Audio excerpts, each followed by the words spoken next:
And howdy there. I guess it's that time, isn't it? And sure enough it is. Welcome back. Welcome back. Good to see all the familiar faces.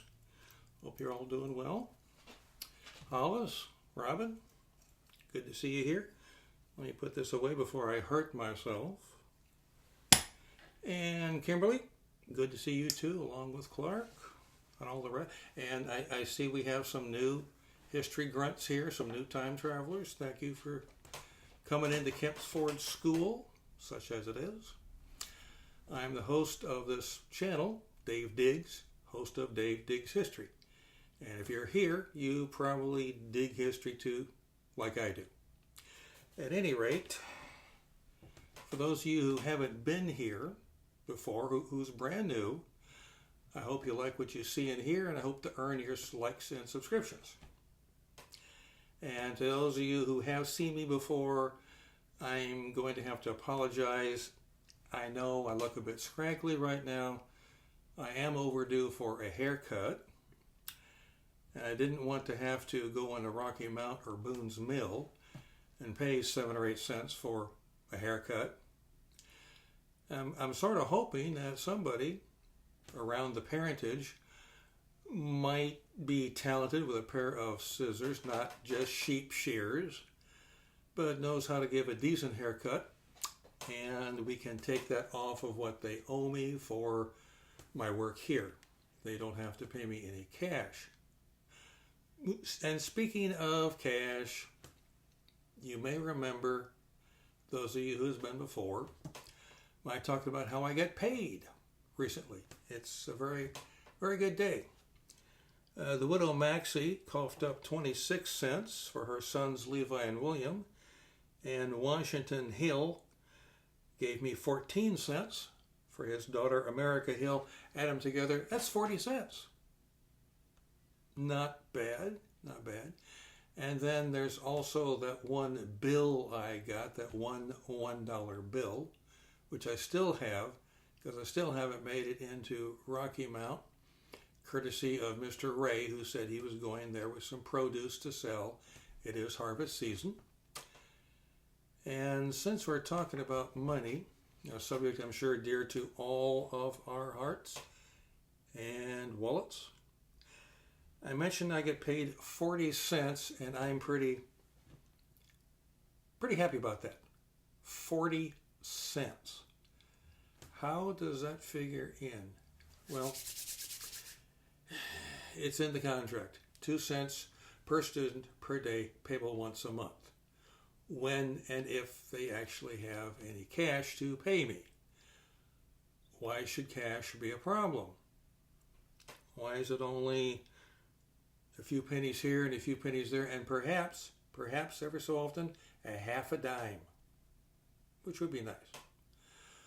Well, there's a question on the floor, and one of my jobs is to answer questions, so let's get right into it. How come there's so little money around, not just here, but the entire nation in 1850? To answer that question, we're going to have to go back a ways to the Coinage Act of 1792, sometimes called the Mint Act. It's very long. It's got 20 or 27 different sections to it. I won't go through all. It's written in government, and I'm sure I could put you all to sleep if I read it. But here it is in a nutshell. The Coinage Act of 1792 established the United States Mint, which will be the sole authority for coining United States coins. Now, the mint in 1792 does not yet exist. It will be up and running by 1793. But it's 1850. Now, what does one have to do with the other? Let me explain.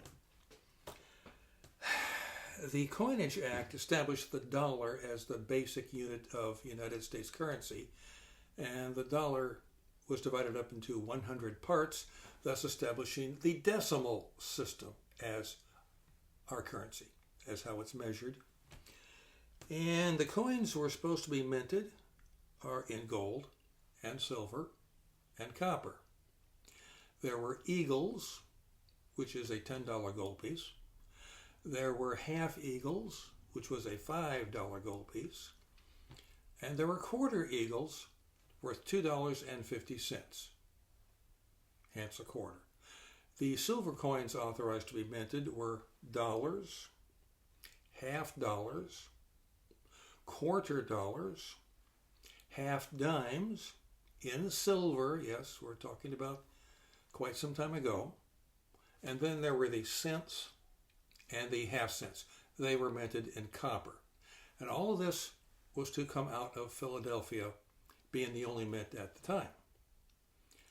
But the mint, the production level of the mint did not live up to, it lived up to its own ability. It did not live up to expectations. For instance, let's go over some figures, and these are all in the public domain if anybody wants to take a peek at them. Let's see. The first mint began production in 1793, and in that year, this is the United States Mint, 1793, 35,334 half cents were minted. That's it. Pennies, called cents at the time, the 1 cent coin, were 11,000. Now, for a nation of 4 million people, according to the 1790 census, about 47,000 coins spread out over the entire. That's not a lot of coinage. It's not a lot of money, not a lot of minting going on here. How come? Well, let's keep going on with the figures. Something will devolve or evolve to help explain this, I hope. Now those were copper coins that we mentioned, the cents and the half cents. What about silver coins, like the dollars, for instance? For 1794 and 1795, $120,295 were minted, again for a nation of about 4 million people. It's easy to see a lot of people are not going to get coins, hard money. Oh, and dimes, half dimes for 1794 and 1795 combined, 86,416. That's all the half dimes. Later, in the 1860s, sometime in the future, are called nickels. But at the moment, they're being minted in silver, just not in very big quantities. Half dollars, 1794, 23,464. Not a lot. And as for gold coins, the quarter eagles, that's $2.50. In 1796, this is the national production for the whole year in the nation. 963. That's it for the whole nation. The rest of the gold production is just as anemic. So what's driving the United States economy? It's largely being driven by barter and trade because that's what we can't afford to do. If we cannot make transactions in coinage, it's got to be done somehow. Now, there used to be colonial coins and some state money during the colonial period and the Articles of Confederation period. Helpful, but what is their actual worth? Depends on where you are. Let's say you have a coin minted by this is during the Articles of Confederation period. You have a coin minted by the Pennsylvania State Authority, and you take it to Virginia. What's it worth in Virginia? That's Virginia. It's a Pennsylvania coin. Why should it make any difference? Well, even though we may be called the United States, to a large extent, We are 13 separate entities, each pursuing our own agendas and our own goals. But if you have a national mint, and let's say a dollar coin, if you can find a dollar coin, is minted, and you take it from Pennsylvania to Virginia to Maryland, anywhere in the United States, it's going to be worth $1. How convenient is that? Well, it's very convenient. But the mint started production in 1793 under the authority of the 1792 Coinage Act. This is 1850. Of course, we've gotten better, haven't we? Of course, there's enough coinage so that everybody has a pocket full of coins, a couple of pocketfuls of coins. That would be nice. There is still some barter economy, yes, but it shouldn't be the majority of transactions. We should have good, hard money. And we don't. Why not? Well, it has to do with raw materials. If you're going to make gold coins out of gold, you need gold. If you're going to make silver coins out of silver, you need silver. Copper coins, you need copper. Doesn't seem to be much of a problem in 1850 with copper. And there are 3 mints in production at this time. There's the original, the Philadelphia Mint. There's also the New Orleans Mint down in Louisiana.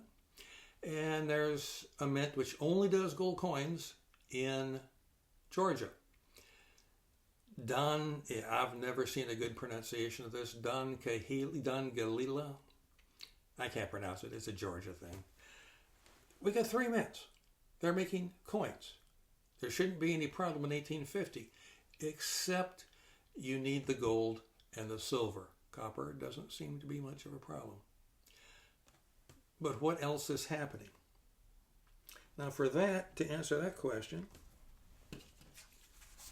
I'm going to look at the script that I wrote for my time at Explore Park at the schoolhouse. Management was always very, very good about allowing the interpretive staff, whoever they were, to embellish, so long as it can be documented and not to be found offensive, to embellish the scripts. The original script, written by I have no idea who, maybe 2 pages long. Mine, just the money part, just the part on the money, is about 5 pages long. Other pages on other sections, they're a bit longer. Management was always good about letting us do that. A great deal of research went into all of our interpretations at the park. This is just a part of one. So, okay, how few coins are there in circulation in the United States in 1850? We are doing significantly better than the 1790s, right? Depends on your definition of significant. Take, for instance, and I'm reading from the script now, because I couldn't do any better. To show just how few U.S. coins are in circulation, this is 1850 we're talking about now, consider the following figures. In 1850, there are 23.2 million people in the country. In the entire 10 years prior to the 1850s, in other words, 1840 through 1849, there were... let's make this a guessing game. Let's see if you can guess what is up here. All right. In that year of 1850, there are this is the entire decade of the 1840s, 7.7 million quarters are minted, quarter dollars. And they're silver. How many quarters do you think each person's going to get? In theory, anyway, statistically speaking, if you will. Do the math. 1 person in 3 gets a quarter. 1 quarter. 1. What did the other two people get? Well, statistically, as far as quarters are concerned, they're not going to see a quarter. They do without. And pennies. Well, cents at the time, not called pennies. Two people are going to share in 1850 3 cents. This is taking care of all the coins minted in 1840 to 1849, spread evenly over the 1850 population. A half dime, later to be called a nickel, one person in two. That's it. One person in two get a dime.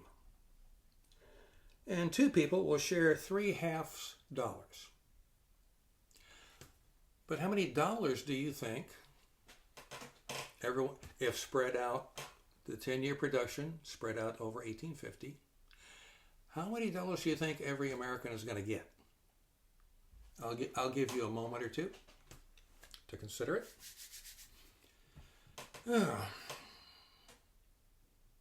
I can almost hear the gears running out of oil right now. Did you think for dollar coins, maybe $10? $10 for every American in 1850? 12? 15? How about 1? Everybody gets, if they get it, they get $1. That's it. It's a shortage of gold and silver. You're not going to get massive production unless you get lots and lots of raw material. And the raw material is mentioned in the Coinage Act of 1792. Raw material in the form of bullion comes in. It gets assayed by the assayer to see, well, what's the quality? Is it full of impurities, yes or no? And then it goes to the coiner, who is in charge of minting the coins. The people who actually do the minting are the helpers and the laborers. And then there are various secretaries who are tabulating everything. That's all in the Mint Act, the Coinage Act of 1792. And I said I wasn't going to read the entire thing to you because it's long and lengthy and written in bureaucratese, but Section 19 I think is interesting.